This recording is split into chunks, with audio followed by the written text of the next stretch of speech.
சர்வம் மாயா, எல்லாமே மாயை அப்படின்னு சொல்லப்படுது. நம்ம பாபா அதில் சொல்லிப்பார்ல மாயா. ஸோ நீங்கள் என்ன நினைக்கிறீங்க? எல்லாமே மாயை தான் அப்படின்னு நினைக்கிறீங்களா? So hi everyone, welcome to Madras voice.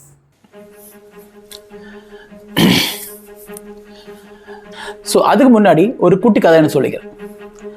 சின்ன வயசுல hi everyone, welcome to Madras voice.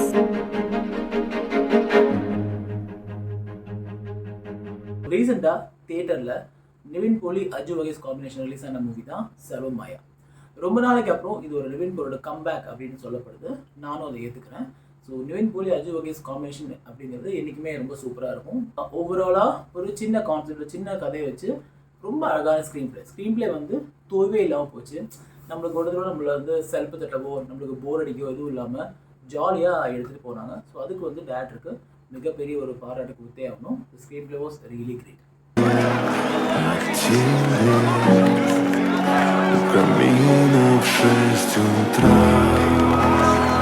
நாத்திகராக இருக்கிற ஹீரோ வெளிநாடு போகிற ஆப்பர்ச்சுனிட்டி மிஸ் பண்ண கையில் சுத்தமாக காசு இல்லை அப்படிங்கிறனால சொந்த ஊருக்கே திரும்பி போகிறாரு. தன்னோட ஃபேமிலி ஹவுஸ் எல்லாம் இருக்குது, அவங்க எல்லாமே வெல் செட்டில்டு. இவரை தவிர அவருக்கு அப்போது உடன்பாடு இல்லை. ஏன்னா அப்பா கூட அந்தளவுக்கு ஒரு க்ளோஸ்னஸ் இல்லை. ஒரு பாயிண்டில் வந்து அது விட்டு போயிடுச்சு. அதே தான் அண்ணன்கிட்ட எல்லாத்தையும். ஸோ அதனால் அவர் அந்தளவுக்கு ஃபேமிலியோடு அட்டாச்சாக இல்லை.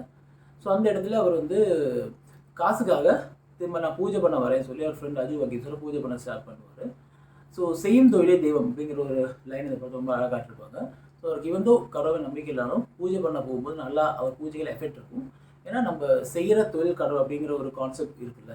ஸோ நாத்திகனா கூட நம்ம ஒரு விஷயத்த ஞாபகம் பண்ணால், ஏன்னா கடவுளுங்கிறது என்றைக்குமே வந்துட்டு ஒவ்வொரு ஆளும் கடவுளுங்கிற கான்செப்ட்டுங்கிறது டிஃப்ரெண்ட்டாக இருக்கும். ஸோ அவர் தன் தொழிலை கரெக்டாக பண்ணார். ஸோ அவருக்கு அதில் நல்ல ஒரு முன்னேற்றம் வந்துச்சு. ஒரு பாயிண்டில் ஒரு இடத்துல வந்து இந்த பேய் ஓட்டுறது அப்படின்னு சொல்லுவாங்கல்ல, இந்த ஆவி, அந்த ஒரு மாதிரி விஷயத்துக்கு அவர் போவார். அந்த ஆவி வந்து இவர் கூட ட்ராவல் பண்ண ஆரம்பிச்சிடும். அதுக்கப்புறம் படத்தில் என்ன ஆகுது அப்படிங்கிறது தான் அந்த படத்தோட கான்செப்ட். ஆனால் இந்த ஆவி பேயின்னு சொல்லி ஒரு ஹாரர் ஃபிலிமெல்லாம் கொண்டு போகும்போது ஒரு ஜாலியான ஒரு ஃபீல் குட் மூவியாக இதை எடுத்துகிட்டு போயிருக்காங்க. அதுதான் இந்த படத்தோட பெரிய பாசிட்டிவ். ஸோ ஒரு பொண்ணை தான் அந்த ஒரு சூப்பர் நேச்சுரல் ஃபோர்ஸாக காமிச்சிருப்பாங்க. இவர் கூடவே ட்ராவல் பண்ணும். ஸோ தன்னோட அந்த ஒரு செல்ஃப் ரியலைசேஷன் மூமெண்ட், நான் வந்து ஏன் இறந்தேன் அப்படிங்கிற தாட் ஞாபகம் இல்லாமல் இருக்கும். அது ஒரு பாலில் தெரிய வரும்போது மோக்ஷன் கிடச்சி அப்படிங்கிற மாதிரி காட்டி லைக் ஷீல் டிசப்பியர் அப்படிங்கிற பாட்டி படத்தை முடிச்சிருப்பாங்க. ஸோ அந்த பர்டிகுலர் கேரக்டர் வந்துட்டு ட்ராவல் பண்ணும்போது எனக்கு வந்து ஒரே கேள்வி. அந்த படத்தோட டைலாக் வந்து 2-3 வாட்டி நிவின் போலி சொல்லுவார். லைக் ஒன்றால் இதையும் தொடவே முடியாது, நீ எல்லாம் வந்து வெறும் ஆவி தானே, உனக்கு எதுவும் தொட முடியாது அப்படிங்கிற மாதிரி ஒரு லைன் வந்து படத்தில் 2-3 இடத்துல வரும். டுவர்ட்ஸ் எண்டு கிளைமேக்ஸில் வந்து பஞ்ச் லைனாக வச்சுட்டு கடைசியில் அந்த பொண்ணு வந்து அவரை ஹக் பண்ணும். அதோட அந்த ஆவி வந்து அங்கேருந்து போகிற மாதிரி காமிச்சிருப்பாங்க. ஸோ என்னோடய கேள்வி என்னென்னா, இந்த படத்தில் இந்த பர்டிகுலர் கேரக்டரோட ஸ்டார்டிங் என்ன காமிச்சிருப்பாங்க அப்படின்னு பார்த்தீங்கன்னா, ஃபோனில் வந்து ப்ரௌசிங் பண்ண மாதிரி தான் காமிச்சிருப்பாங்க. ட்ரெஸ் ஆர்டர் பண்ணும், ட்ரெஸ்ஸை போட்டு பார்க்கும். ஸோ அந்த மாதிரி நிறைய விஷயம் காமிச்சிருப்பாங்க. ஸோ அதெல்லாமே டச் பண்ணுறது தானே, அது எனக்கு புரியலை. ரெண்டாவது விஷயம் அப்படின்னு பார்த்தீங்கன்னா கிட்டார் வாசிக்கும். அதுக்கப்புறம் காரில் போயிட்டு இருக்கும்போது மேலே போனட் தட்டி ஒரு சவுண்ட் கிரியேட் பண்ணும். காலையில் வந்து காட்டா மாதிரியே படத்தில் கொண்டு போயிருப்பாங்க.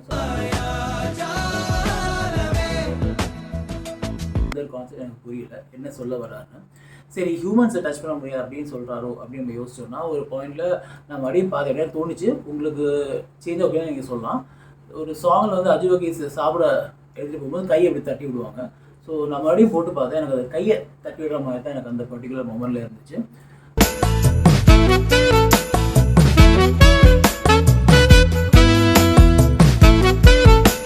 ஸோ அதுவும் அங்கே இல்லை. அப்படிங்கும்போது அந்த சீனுக்கான அந்த டைலாக்ஸுக்கான ரெலவென்ஸ் என்ன அப்படிங்கிறத நான் ரொம்ப யோசித்தேன். எனக்கு எதுவும் கிடைக்கல. உங்களுக்கு ஏதாவது தோணுச்சுன்னா கமெண்ட் சொல்லுங்கள். படம் ஓவரால் எப்படி அப்படின்னு கேட்டிங்கன்னா, it's super movie, nice movie, அதில் மாற்ற கருத்தே இல்லை. ஐ திங்க் இப்போவும் தியேட்டரில் ஓடிட்டுருக்கு, ஓடிடியில் ரிலீஸ் ஆகிருக்கு.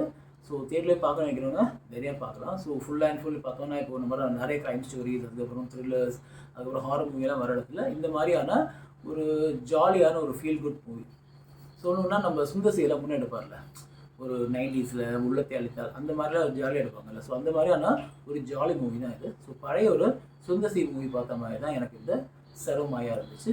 Overall it's a good movie to watch. நீங்கள் பாருங்கள், பார்த்துட்டு உங்களுக்கு என்ன தோணுது அப்படிங்கிறத கமெண்ட் சொல்லுங்கள்.